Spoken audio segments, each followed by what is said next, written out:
আজ আর তোমাদের জিজ্ঞাসা করবো না সবাই কেমন আছো। আমি জানি যতদিন না জাস্টিস পাওয়া যাচ্ছে ততদিন সবারই মনটা একটু খারাপ থাকবে, এটা ভীষণ স্বাভাবিক। তবুও আমাদের চলতে তো হবেই, তাই না? জীবন তো আর থেমে থাকে না। তার মধ্যে আমাদের যাদের মেয়ে সন্তান না, আমরা সবাই চাই যে জাস্টিস হোক, তারা যেন একটা সুস্থ পরিবেশ উপহার পায়। তো যাই হোক, আজকে কাল ছিল রাখি, আজকে আমরা রেডি হয়ে গেছিলাম। জানি এই সময় রাখি সেলিব্রেট করাটা খুব বেশি চোখে লাগবে মানুষের, কিন্তু বিশ্বাস করো, যখন এসে আমার মেয়েটা বলল যে আমি দাদাকে রাখি পরাতে চাই, তখন ওই বাচ্চা মেয়েটাকেও ফেরাতে পারিনি। কিছু কিছু সময় বলে না যে কিছু কিছু সময় বাচ্চাদের মুখের দিকে তাকিয়ে তাদের খুশির জন্য অনেক কিছুই করতে হয়। তার মধ্যে ভাবলাম একটা কথা তোমাদের সাথে শেয়ার করি, যেই কথাটাতে তোমরা অনেকেই সমর্থন আমার সাথে করতে পারবে না, বাট যেটা সত্যি আমার মনে হয়েছে সেটা তোমাদের সাথে আমি অলওয়েজ শেয়ার করেছি, সেটা খারাপ হলেও আজও সেটাই শেয়ার করছি। সোশ্যাল মিডিয়ায় অনেক দিন ধরেই পোস্ট করছি, দেখছি যে সবাই একটা কথাই বলে যাচ্ছে যে এই সময় কি ভিডিওটা বন্ধ করা যায় না, এই সময় কি ভিডিও থেকে টাকা ইনকাম করাটা বন্ধ করা যায় না। আমি বলবো না, করা যায় না। যেই সমস্ত ছেলেমেয়েগুলো অফিসে জব করছে বা অন্য কোনো কাজ করছে সেগুলো কাজ, আর আমরা যেহেতু সোশ্যাল মিডিয়ায় এসে ভিডিও করছি তখন সেটা কাজ না। ভিডিও করতে, কন্টেন্ট ভাবতে এবং সেটাকে এডিট করতে আমাদেরও কষ্ট হয়, বিশ্বাস করো।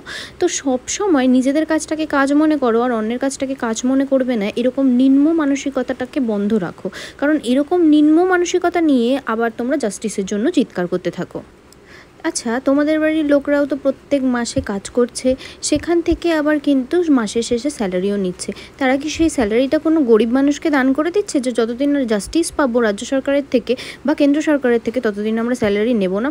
যখন সেটা করছে না তখন আমরা ইনকাম করলে তোমাদের সমস্যাটা কোথায়? আমি একটা কথাই বলবো, যাদের ভিডিও দেখতে ভালো লাগছে না তারা স্ক্রল করে যাও বা ইগনোর করো, দুটোই অপশান আছে, চাইলে আমায় ব্লকও করে দিতে পারো। আমি জানি যে আমার এই কথাগুলোর সাথে অনেকেই সমর্থন করবে না, আর হ্যাঁ, এটাও সত্যি যে আমাকে সবাই ভালোবাসবে এটারও কোনো কথা নেই। আমি না এই প্ল্যাটফর্মে এসে বা আমার বিয়ের পর আমি অনেক মানুষ চিনেছি, আমি একটা কথাই বলবো, কে নিজের কে পর, আমি সব কিছু বুঝে গেছি। আর সব থেকে বড় কথা, আমি আমার প্রেগনেন্সিতে আর আমার বেবি হওয়ার পর আমি আরও বুঝে গেছি যে সত্যি কে আমার একান্তই নিজের। তো এই লিস্টটা যদি ধরাতে চাই তাহলে আমি একান্তই নিজের যদি বলি তাহলে হচ্ছে আমার বর, আমার বাবা মা, আমার বোন, আমার মেয়ে, ব্যাস। আর কেউ কিন্তু আমাকে কিচ্ছু দিয়েই কখনোই হেল্প করেনি। তারপর আর একটা কথা কি জানো, সবাই চায় তুমি বড় হও, কিন্তু কেউই চায় না তুমি তার থেকে বেশি বড় হও। এটা হচ্ছে সব থেকে বড় কথা, আমি বিশ্বাস করি। যাই হোক, যাদের আমার কথা ভালো লাগেনি তারা আমায় ইগনোর করতে পারো, তারা আমার কথাগুলো আমি বলবো ইগনোর করো। তো আজকের ভিডিওটা যেটার জন্য শুরু করেছিলাম আমি একদম অন্য কথায় ডাইভার্ট হয়ে গেছি, কারণ এত শুনেছি কি বলবো।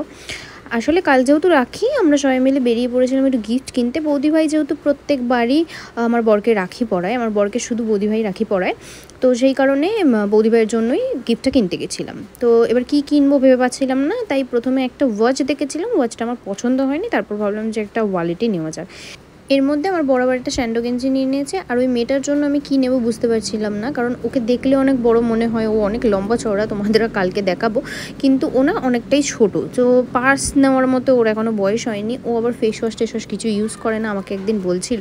তো আমি ভাবলাম ওর জন্য সেরকমই কিছু দেওয়া যাক যেগুলো ইউজ করতে পারবে। তো এখানে আমি একটা ক্র্যাচার, একটা ক্রাঞ্চিস, একটা ফেস ওয়াশ আর একটা নেল পলিশ নিয়ে এসেছিলাম।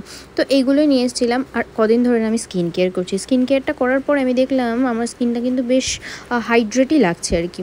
তো দেখলাম আজকে আমি পুরো একদম বেয়ার ফেসে গেছিলাম, কিন্তু তবু ভালোই লাগছে। আর এখানে দেখো মামামকে আমি সকালবেলা রেডি করে দিয়েছি, ফ্রেশ ট্রেশ করে। আগের দিন রাত্রিবেলা আর ভিডিও করা হয়নি, পরের দিন সকালবেলা চলে এসেছি। চলো এবার রাখির ভিডিওটি তোমাদের সাথে শেয়ার করতে চলে এসেছি। এই যে ও কিন্তু অনেকটাই ছোটোকে দেখলে মনে হচ্ছে না কত লম্বা, আমার থেকেও অনেক লম্বা, কিন্তু অতটাও বড় নয় আর কি।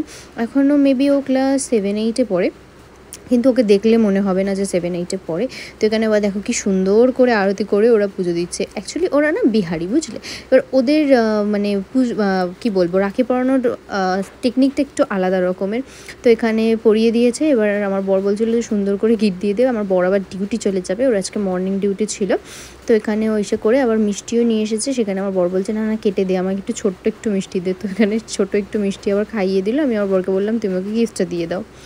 তো এখানে আবার ওকে গিফটটা দিয়ে দিচ্ছিলো। বিশ্বাস করো, ও গিফটটা পেয়ে ভীষণ খুশি হয়েছিল, ওকে এখানেই আমি খুলিয়ে দেখিয়েছিলাম।